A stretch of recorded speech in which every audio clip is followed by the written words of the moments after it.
bets. We need to talk about bets because a lot of people are betting, especially now during the World Cup. And it's a situation that I've been thinking a lot lately about where it's leading African generation, our African youth, because here in this channel, I like to talk about how we as Africans, how we can grow, how we can improve. And bets and betting is one of the things that will destroy our ability to grow, that will ultimately destroy our own continent, really. My first point is that most people don't notice or don't realize that bets are basically poison. Bets are poison for multiple reasons. One of the lies that we get from betting is this idea that we need to bet in order to properly experience a sport event.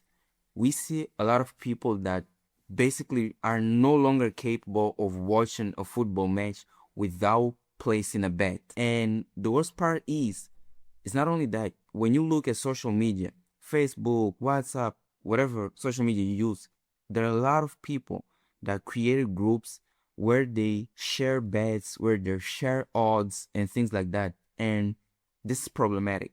This is not bet, it's not entertainment.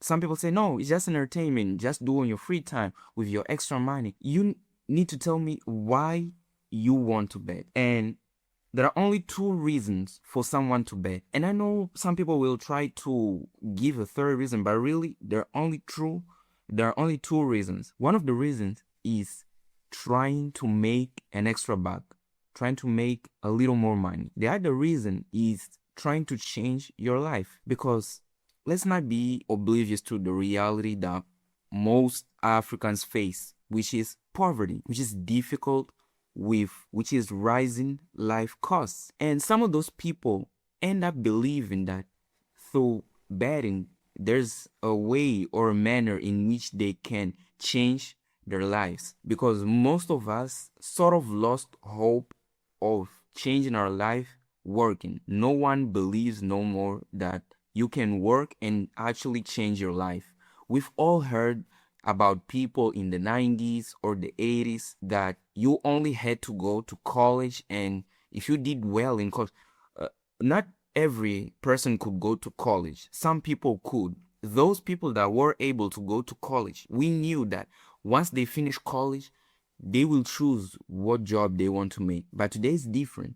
Today, there are a lot of people, and I know this myself, that go to college, get good grades, but then don't get a job. Or if they get a job, it's a dead-end job. So they start to believe that maybe betting might be a way to get out of this difficult situation. And some of those celebrities that you all follow, some of those celebrities that people follow, maybe you follow them, they make such a disservice to the world, such a disservice to us as Africans. And this is another video that I want to talk about African influencers, because a lot of African influencers are making ads, are making propaganda for betting companies. You see singers, social media influencers, YouTubers, famous people, really. They're telling you that even some footballers that are already very rich, but they have no problem in promoting gambling and betting companies. And the betting companies themselves, they make those flashy ads, they share stories of winners, of huge jackpots,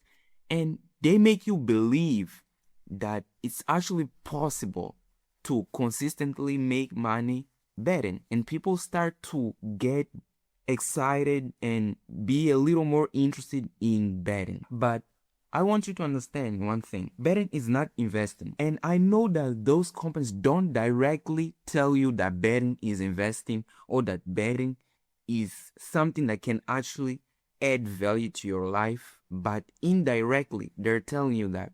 Because when you say that, look at John here, he bet 10 rand and he made 100,000 rand, or he bet 10 rand and he made 1,000 rand.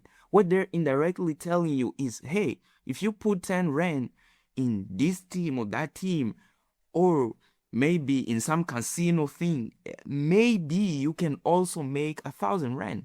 So they want you to believe that betting is reliable, but betting is not investing. Do you know what's the difference between betting and investing? Do you know when you look at any opportunity in your life, can you spot what's an investment possibility and what's not an investment? When I will tell you shortly what makes something an investment. The first thing that anything, asset, business, whatever it is, need to have to be qualified as an investment is a positive expected return. Let's give an example. Let's say you have 100 rand.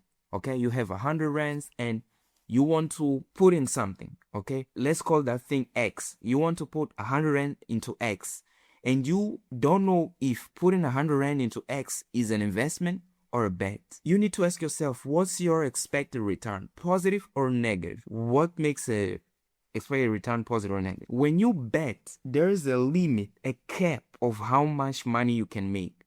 For example, you bet on an odd of 1.3, okay, an odd of 1.3. That means that you will make 130 rand. So if you win 30 rand profit, total 130. If you lose all 100 rand. That's bet. That's a bet. An investment, if you lose, it's the same thing. If you lose, you can lose 100 rand. But if you win, if you invest correctly, there's no limit to how much money you can make. You can make 30 rand profit, 50 rand profit, 100 rand profit, 200 rand profit, and so on and so forth. But each bet you make, there's a cap of how much you can make. There's a limit of how much you can make. It's right there in your bet, in the odd. If the odd is 2, you can only make 2. You can make more than that. To make more than that, you need to take increasingly more risk. The other thing is investment create value. An investment will produce or give some sort of product, good or service. What's the good product or service that a betting company offers? Nothing. You know why they offer? There's no asset being created. There's no value being created by betting companies. Simple, because the only way a betting company makes money is by you losing your money. That's the only way for them to keep operating. That's their business strategy. Their business strategy is not giving you the best product ever. Their business strategy is not making the best cake. It's not, giving you some entertainment like a movie or TV show, something like that. No. For them to make money, you necessarily need to lose your money. And some news headlines show this perfectly, because in 2024, sporting betting market was about $1.85 billion. That's in 2024. And I don't know if you understood this. $1.85 billion, American dollars. And they are projected to reach about $4 billion by 2029. And you think how they made this money? What's the product the betting company is selling? What's the service they're offering to justify them making this much money? Nothing. They're taking money out of you. And the worst part is those people, the people that bet, are willingly giving money to them. And this is ridiculous, and it's so bad, because we have about 400 million Africans all throughout Africa placing bets regularly. And I bet you know someone near you that places bet at least once a week. Do you really think you can have some stability in your life doing this?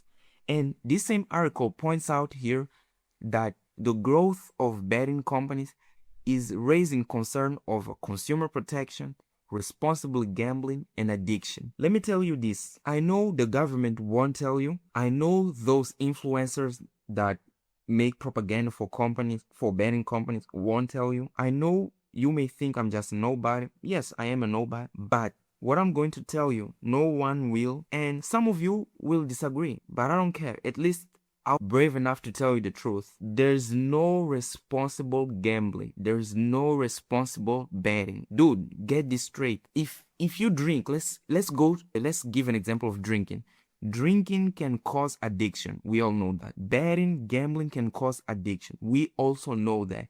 But there's a difference. When you drink, you may drink for social reasons. You may drink with your friends to share stories, to talk about your family, to have fun, to dance, things like that. When you bet, the only thing you want is to make money. It's the only thing. But the problem is, betting is designed to make you lose money. So when I say don't bet, I'm not saying that your desire to make more money is evil. It's not. It's normal. We all have this desire to make more money.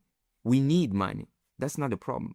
The problem is, if you want to make more money, you shouldn't try to make more money in something designed for you to lose money. Isn't that logical? To me, it seems pretty logical. Pretty logical. So don't believe in this thing that I'm just doing it now. I will stop whenever. No, no, no, no. Stop now. Stop betting now. If you bet, please stop betting now and start saving that money. Or if you want to use it, if you say, I don't want to use this money to try to make more money, I just want to have fun, go out with your friends. Go out with your friends. Buy a book, or I don't know, rent a movie. Do something. But do not bet. And what made me make this video is because of the amount of people under the age of 30 that are betting. And if people are starting to bet at such a young age, before they reach the age of 30, I ask myself, what will be of a society that grows believing in betting, that grows using betting as some sort of entertainment? And the worst part is, the people, those young guys, those young Africans that are betting, they're not rich people. They're not rich. They're poor, or at the best, median income families, median income people. So they can't even afford to lose money, yet they are constantly losing money because betting companies, because those influencers are convincing them that it's not that bad. Because you see every sports club, they display an ad everywhere we see betting companies. And we're normalizing such an evil thing. And it gets even worse because some of those betting companies, they try to appeal to our patriotism. They try to appeal to a sort of nationalism. They try to say, this is the African betting company, or this is how Africans bet. I hate this discourse so much. I hate it because I always like to say that the problems that African countries are facing can only be solved by Africans. Not Europeans, not Americans, not Asians. They won't. They may help in a thing or two, but at the end of the day, if we Africans don't find the means to become truly independent, no one will do it for us. So when a fellow African is trying to essentially rob, because betting companies are stealing in a way. They're stealing. Of course, they didn't point a gun in no one's head, but should they be allowed to make people believe that they can actually make money? Should they be allowed? Why don't we question this? We just allow them do whatever they want to do. And some of those companies that you believe are African companies are not African companies. I did a research. I will not show you guys. I don't want to get into trouble, but go and search. That company that you bet on, search the following two things. First, put the name of the betting company. Let's say it's a company called bet/space, okay, blank headquarters, and you will find out if that company is African or not. But even if they are Africans, it doesn't matter. It doesn't matter. What they're doing is evil. It's essentially evil. And why didn't I make a more broader video? Because the problem with betting and gambling is not being faced only by African people.